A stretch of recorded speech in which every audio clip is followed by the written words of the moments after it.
a walk-off winner for the Fish on opening day. And it's cut on and missed. That thing is back, and it's gone. And this team is electric.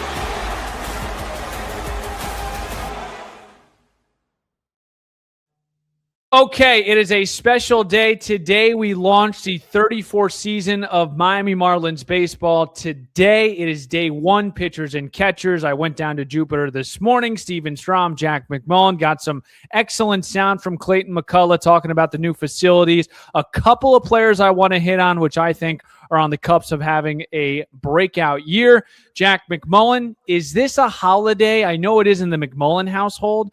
But this should be a holiday for sports fans? I would think so. And I think this is probably the day that you celebrate as a holiday over the full squad workouts, because you hear the pop of the glove again, and you do start to hear the crack of the bat, because these are all soft report days. It's not like everybody's actually getting there on February 11th. People have been there for a couple days, maybe even a couple weeks at this point. So it really does feel like this is the start of spring. To me, this is our Groundhog Day, where you get it. And regardless of what happens, it's also a day where there's so much like negative news injury-wise around the league. Oh, my gosh. So like that feels like the 6 weeks of winter type thing that Punxsutawney Phil tells us about. But this, to me, is the Groundhog Day of baseball. And then the actual holiday is opening day, obviously. This is going to be the first of a couple of episodes. We're going to come on here on this Wednesday. Again, day one pitchers and catchers report. We're also going to jump on Monday. Bruce Sherman and Peter Bendix both expected to speak on that Monday. That's the full squad. Positional players are there. So before we get into Clayton, Jack, I guess the start to this year, it's always exciting to see everyone. It's always exciting to catch up with familiar faces for us with coaching members. But this particular instance, the talk of the town in the town of Jupiter was about the facilities, man. I know you haven't been there yet. It's incredible. There's a turf for just a field, as if it's like a football field for trainers, and to be able to do some agility work and strength and conditioning. The weight room, all the hype that you have heard about Jupiter, it completely lived up to it. I can't wait for you to see it, man. But that's my first takeaway. Everyone just walking around the facility at Roger Dean Chevrolet Stadium, jaws are dropped. They're just like, oh my gosh, this is night and day different. And this is an upgrade, or upgrades, because it wasn't just a weight room. It wasn't just a turf.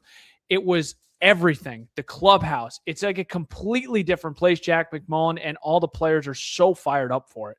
Yeah, a couple of things jump out. I obviously ingested as many photos and videos as I possibly could. Did you have FOMO today? Facility. What? Did you have FOMO today? A little bit of FOMO, yeah, but I'll see on Sunday night. And I'm not going to wait until Monday morning to get over to the facility. On Sunday afternoon when I pull in, I'm going to make sure to go and just take my quiet walk around the complex and just see it. But two things that jumped out to me with all the photos and videos. State of the art, obviously. And you talk about that turf field. That is how you train. It's like kind of a multifaceted training facility. The weight room is obviously state of the art. The new clubhouse looks state of the art as well. There are so many things that just match the times, I'd say. And it's so darn cool to see the Marlins have that at their disposal. They have every bell and whistle that you could possibly imagine. And the other thing is the access. The access looks great. If you're a fan getting out to Jupiter, it seems like it's a great place to be and mill about. So really excited to see the fan interaction with the new facility and with the new complex in 2026. Some excellent vibes there, and one individual that, of course, he always brings the vibes. That was Clayton McCullough. He spoke this morning to the media jackals, and let's hear what he had to say. We'll do some A-section talking points after we share this video of Clayton. I mean, thing first is the academy here. I mean, the renovations. Have you seen it for the first time? The reaction from staff, our players, alumni. Juan Pierre's been by here for a couple days. Jeff Conine. So it's the commitment Bruce and ownership made in this academy, and a big shout out to Tony Brazili, Simon Beloff, who were on the ground here, bringing this thing to life. So it took a lot of work and effort from the time spring training ended last year for us to get to this point. And, this is just phase one of what, a project that we believe is going to, is certainly going to provide a first-class environment for our players to improve on and off the field, and it's just added to the excitement level that comes with the start of spring. But we're incredibly proud now of this this facility here, which our guys can develop and train. You've been at the Cactus League, you've visited the Dominican Academy. How does this kind of compare to other facilities you've seen? Yeah, this stacks right up there with the best, and it does. Our DR Academy, I got a chance to go down there in November and visit that for the first time.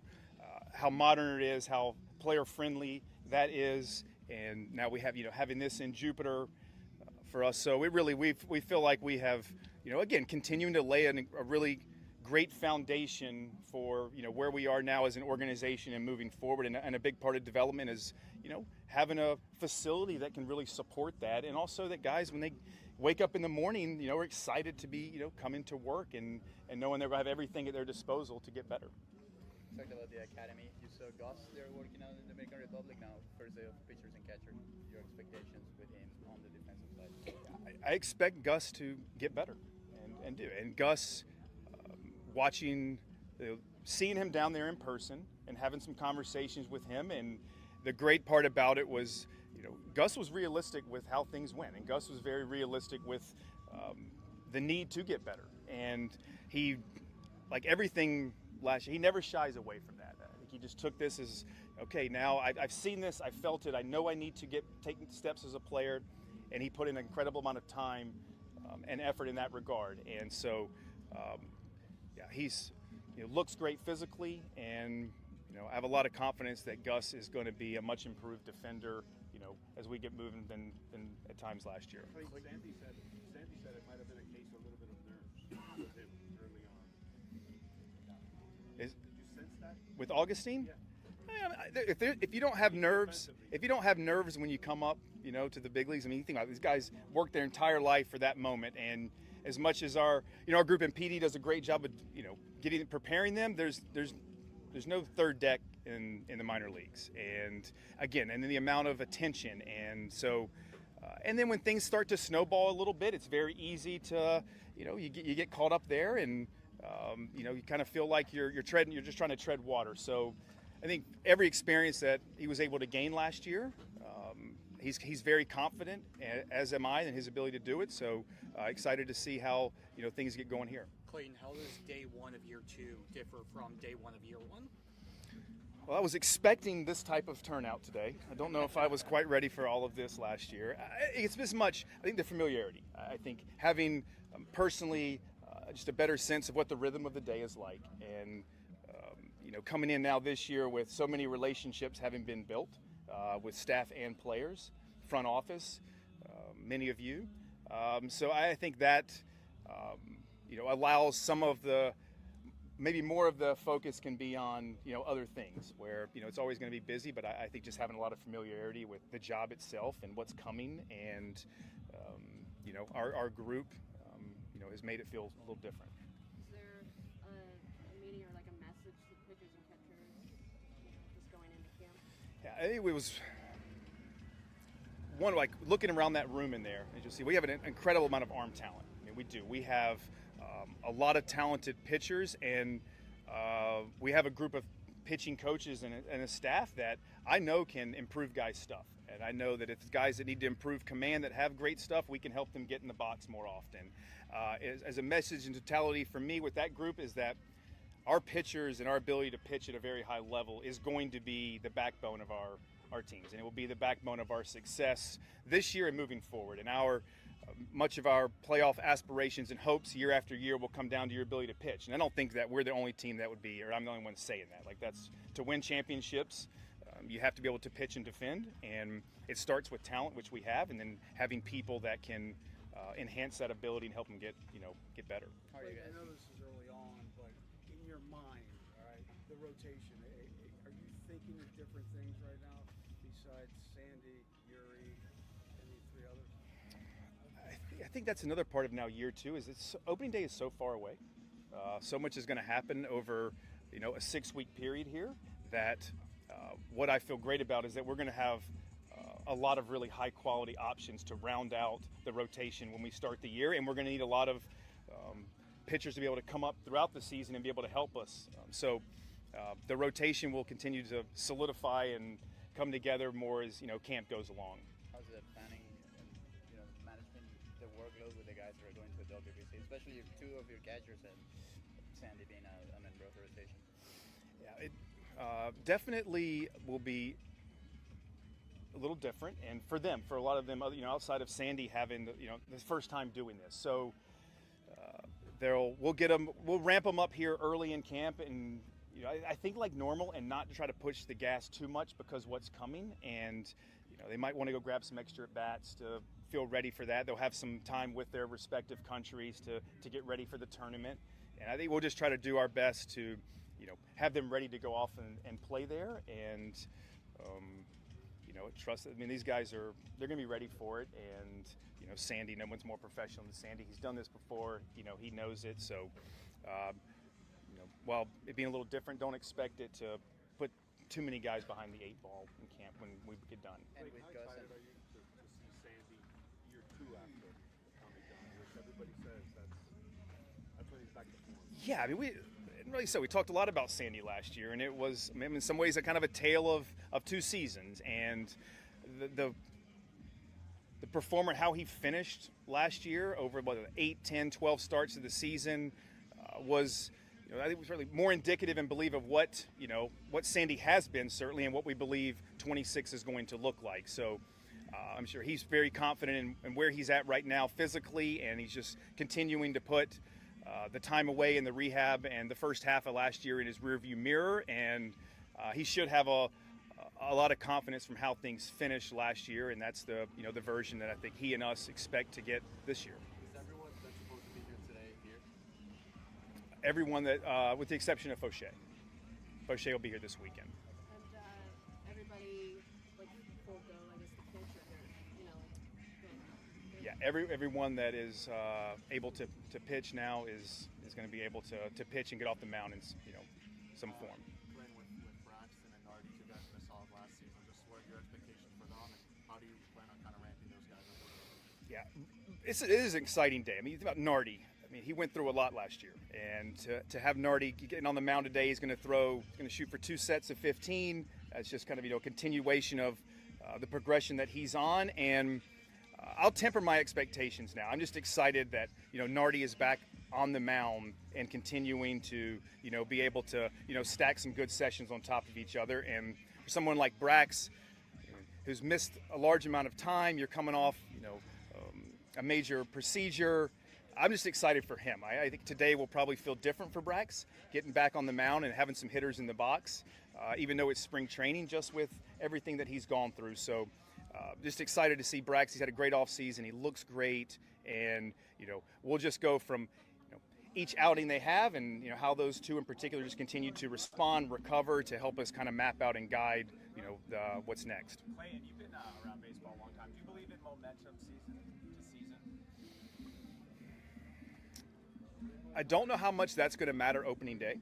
I do think there was a lot of when you see our crew walking around here and the type of off seasons they had, I think there was certainly how we finished added to that excitement and preparation for this year. This type of I don't know, like, for us to carry on and I say pick up where you left off, we have to play well. Like, and if we don't pitch well and we don't catch the ball and offensively opportunistic, like last year, won't matter. So in some ways, yes, I think we can look back and feel great about how things finished, but this is a new year. There's a lot of new faces in our clubhouse, and we're going to have to, during this time in camp, try to create our own momentum for 26 and not rely on last year. How much do you savor this time of the year with a long season ahead, a lot of road trips where you get to be here so close to your actual home and kind of just sort of have that for the last time once the season gets going, you know what I mean? It is nice to go sleep in my own bed at night and still get a chance to spend some time with my family, but they understand this time of year, once it starts, it's going to be incredibly hectic and busy, and it's kind of what we all signed up for, but it's exciting. Like, this is, you kind of have this internal rhythm of the year that now it gets to this point that it's baseball season again, and this is our job, and there's a lot at stake organizationally and with the players in our clubhouse that it just demands a real time commitment. And so I do glad that I get to at least drive home when this is over at night and at least see my kids and wife.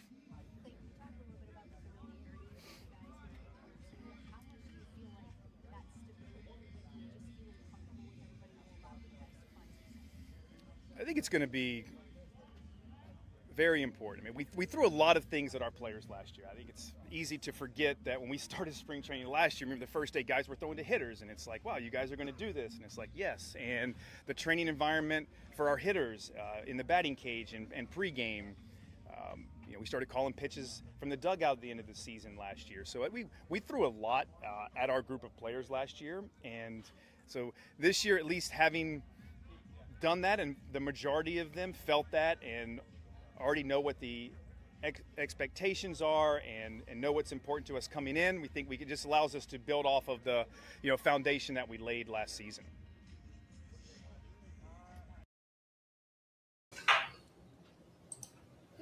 All right, very good. Clayton McCullough, as we try to get him off the screen here. So, Jack, I'll throw to you. I've got some talking points. Let's just do broad number one takeaway walking away from Clayton McCullough's media availability today. Number one takeaway was confidence in Sandy Alcantara. I think that was the big thing, and he hit on it with a couple of follow-ups as well. It's going to be an unorthodox spring for Sandy, but Clayton made sure to mention a spring that Sandy has done before in 2023 with the World Baseball Classic. He's not going to be a part of Marlins spring training for the entirety of the 6-week stretch leading into opening day. But I think the confidence that he built in the last 4 to 6 weeks of the regular season last year should carry over into 2026. And you hope that him representing his country in the Dominican Republic in the World Baseball Classic, that can also inspire some confidence in Sandy Alcantara. He has every reason to be supremely confident going into the 26 season. And it was cool to hear his manager kind of reflect that thinking. Why is year 2 post Tommy John, everyone raises their eyebrows like, here we go, this is the year that they put it together? Because it takes time to get that feel back. I think there are a couple of different checkpoints that pitchers coming back from an elbow surgery hit. And the thing that I've always heard is it takes about 2 calendar years to feel like what you did exactly pre-surgery. Had this conversation with a couple of minor leaguers who are always so frustrated when they come back midseason because you're trying to get the feel back. It takes 20-ish starts to get that feel back. And I'm sure you remember April and May last year, that changeup that was Sandy's Cy Young pitch was just not there for him. Slowly but surely it came back and it started to really look like him again. So I feel like this is probably the year where Sandy Alcantara does feel like that guy that he was in 2022 and 2023 before he tore his UCL. So I don't know. It's just a long process, but checkpoint 1 is getting on the mound. Checkpoint 2 is feeling right. And I guess checkpoint 3 is feeling perfect. And he's somewhere between 2 and 3, I bet. And there's a real history, guys, that once you do come back from Tommy John, whether it's the second year, as we're alluding to with Sandy Alcantara, or the year after, there's usually that peak year. I'm looking at Nathan Eovaldi, who had Tommy John, his second one in 2018. 2021, he's an all-star. Walker Buehler, first TJ was 2015, Cy Young caliber season in 2019. So it is a thing. We don't know if it's going to be this year with Sandy. I think there's a lot of hope, and I think there's a lot of promise in Sandy Alcantara's 2026, but it's coming. I don't know when it's going to happen, but it's going to come. No my big takeaway, Jack McMullen, on the subject of Sandy, on the subject of the arms, Sandy is obviously going to be going to the WBC like you had mentioned. So there's going to be some opportunity. The 2 names that the Media Jackals threw at Clayton McCullough, Braxton Garrett and Andrew Nardi. Yeah. 2 guys that were an imperative part to that 2023 team. Braxton Garrett in 23, 3.66 ERA, over 30 starts, 159 and 2/3 innings. He misses the majority of the year in 2024. And then, of course, last year. Andrew Nardi, 2.67 ERA, over 63 appearances, 57 and 1/3. He came in and was nails with runners that were inherited for him. Let's do the rotation because Sandy is not going to be here because of WBC. So you have Yuri, you've got Max Meyer, not official yet, Chris Paddock. Yep. And then you kind of have this pond of pitchers Jansen Junk, who I would say would be the favorite to get that final rotation spot. Right now, Steven Strom's rotation, Sandy, Yuri, Meyer, Paddock, if the rumors are true. Yep. And the fifth spot would be Jansen Junk. Now, where does Braxton Garrett fit in this? And that's why I think it's really going to be a fascinating spring training to see where the Marlins can find him a spot. I think he's a big league pitcher, Jack. I really do. I think he can be useful. Where does he fit with Blaylock, with Mazer, with Gusto? I think Braxton Garrett, I want to start with you on just his spring here in 26. Yeah, it's going to sound weird, but why can't Braxton Garrett be Jansen Junk? Jansen Junk came up and he was, 4 or 5 innings out of the bullpen at times, and he was also starting games. The other thing about spring training is you have no idea who's going to go down, if anyone goes down. Obviously, priority one is trying to get through spring training as healthy as humanly possible, but this is baseball. You hit blips on the radar constantly, so if someone does go down, then you have that immediate cushion of a Junk or a Garrett to immediately slide in and backfill that. But assuming full health, Braxton Garrett, I'm with you entirely, is a major league caliber pitcher and a good one. So why can't he fit that hybrid role where he's a multi-inning reliever and a spot starter? Jansen Junk, same deal. Why can't Jansen Junk just repeat a Jansen Junk season from 2025 where he's, that multi-inning reliever or starter? So I think that those two are pretty malleable. I think that they're going to be pretty flexible with how they're used and willing to be used in any form or fashion. So I appreciate who Garrett and Junk are as arms and how many situations they fit. With the relievers, you cannot replace what Ronnie Enriquez did last year, but you can try to supplement it. And I think Andrew Nardi is the starting point here with the Marlins trying to build 2-1 here. Nardi was great in 23, but they're going to need him here in 26. Yeah, good way to do it is also grab one of the better closers in baseball on a 1-year deal in Pete Fairbanks. So very good. That's kind of a nice backfill for Ronnie Enriquez. But Nardi, to me, actually answers the question of who is your go-to left-handed reliever?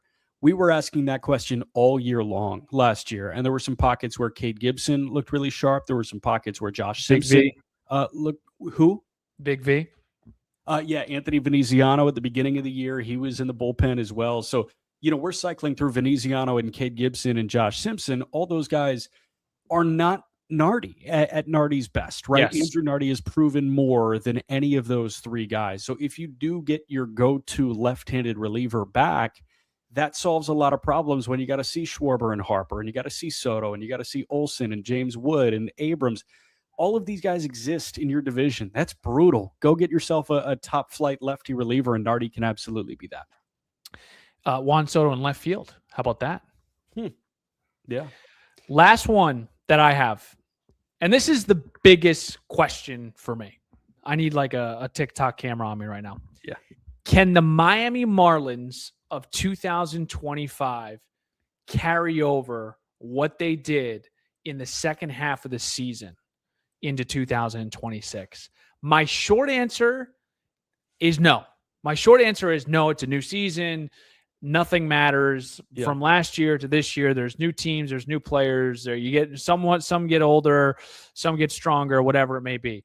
But do I think they can keep the same identity? I do, Jack McMullen. I think they can keep the same fighting fish mentality. But I also think they're going to have a lot more pop offensively in the lineup with Owen Casey, with, obviously you get Kyle Stowers back, who was out for the most part of the second half of the year. Yeah. You get some big pop in that lineup, and then you get the year twos of a lot of these guys that just underwent their first full season. Yeah, I think offensively there's so much to build off of in the back half of 25. And you mentioned they did it without Stowers. Like, that's a huge wrinkle in there because Stowers was the Marlins' best player last year by WAR. He was an all-star. He apparently is under consideration for Team USA. I saw that report from John Morosi. Now that Corbin Carroll is out. So, you get your best hitter back, and you have all of these reinforcements. You mentioned Owen Casey. How about a full year of Griffin Conine? That's pretty much a reinforcement to me. Esteori Ruiz, there's speed and defense there. That's a reinforcement.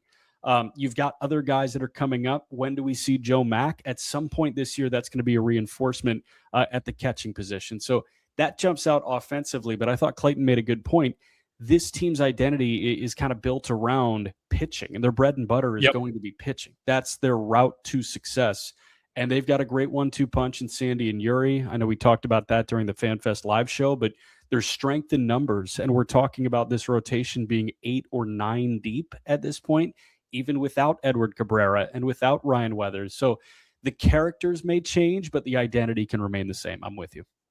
There's a palpable confidence, quiet one, around the building. I saw a lot of the coaches, Daniel Moskis, Lenny, of course, running the show over there. That guy doesn't stop. We also have really exciting news, Jack and I. This spring training, instead of doing the 15-minute sit-down with Clayton McCullough, which I'm sure all of you have loved and you're all going to miss, and we could have a moment where we all sit down and have a nice dinner together and we can chat and chit-chat and try to get some stuff from Clayton. But we felt that this year it would behoove us to give you guys, because we always preach taking you behind the curtain. We thought it would be a really good idea to take you behind the scenes of some of these drills that happened during spring training. And the manager was kind enough to give us this access. So we are going to be rolling out a couple of episodes. I'll be hosting, Jack will be hosting. But dude, I am so excited to be able to share with our audience and just baseball fans in general what it is to go through a spring training, how these guys go through mechanics, how the Marlins are instilling these new drills and just these game-like simulations with wrinkles in it as well. It's not just, for example, hint, PFPs. We're not just taking ground balls and we're not just covering first. We're doing different things that we will share. But I'm really excited to share this project, Jack McMullen. Yeah, it's a great video series. It's going to be called Spring with the Skipper because we're both suckers for alliteration. So that's Spring your with the name. Skipper. Great name. Yes. I mean, it just rolls off the tongue, man. It's easy. So we're doing at least 4 of these, maybe a 5th, but probably just 4. And we're just going to be shooting a whole bunch of different camp-like situations with Clayton. We're going to roam the backfields, and I won't, spoil what exactly we're doing with him, but it's going to be, to your point, a great peek behind the curtain and just why do we do this? Why are the Marlins on the cutting edge of reinventing bullpens? Are they reinventing bullpens, or are they just enhancing them? We're going to try and answer those questions with a video series that'll be available, obviously, on X at Marlins Radio, but also on the Marlins YouTube. So be on the lookout for those. We plan on those coming out on Thursdays throughout spring training. Got breaking news. Breaking news. Last thing before we end the podcast, a very early happy birthday to you. Oh, thanks. Very early happy birthday. He's turning the Kyle Stowers year to the big 2-8. Yeah. Is that HIPAA? Did I just do a HIPAA violate? I hope I didn't. I don't Is that think okay so. that I just shared your age? I guess it's too late. It's okay. I mean, my exact birth date is out now. If anybody wants my credit card number, just DM me on Twitter and I got you. Happy early birthday, man. From all of Marlins Radio, from myself, we can't wait to have you back, and we're ready for you in season 2. And I know how uncomfortable you are with your attention on your birthday, but I do hope you enjoy a lovely dinner. That's love, man. I appreciate that. All right. That's Jack McMullen. I'm Steven Strom. We'll talk to you on Monday. Big thanks to everyone that's listened. This is going on YouTube. This is also going on our podcast page, Spotify. You know where to catch us. We'll talk to you soon.